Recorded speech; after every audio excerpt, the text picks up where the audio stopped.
The South African media houses never cease to amaze, really. I mean, the way they try and skew things, try and gaslight you.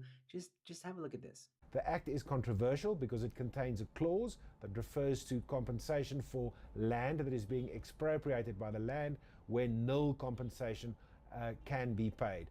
Now, that will only happen in exceptional circumstances, and as the law says, only after extensive consultation and in a situation where no compromise could be reached. But it is certainly not a land grab law.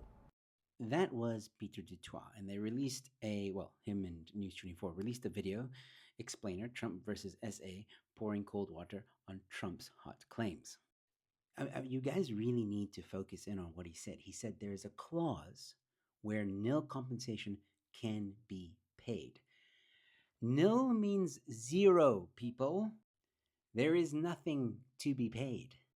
And while he tries to explain that, well, there's only, in extreme circumstances that will be allowed, or if a compromise cannot be reached, the bottom line is this: if you argue with the government, like, oh well, I don't agree to 10,000 for my land. I want the value it actually is, which is 1 million.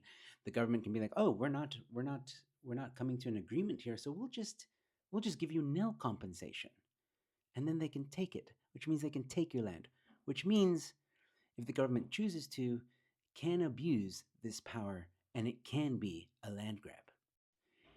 And I mean, I think a lot of South Africans are, clued up. I mean, are smart. I think News24 is really, really insulting South Africans' intelligence, which is probably why the comments on this video are turned off.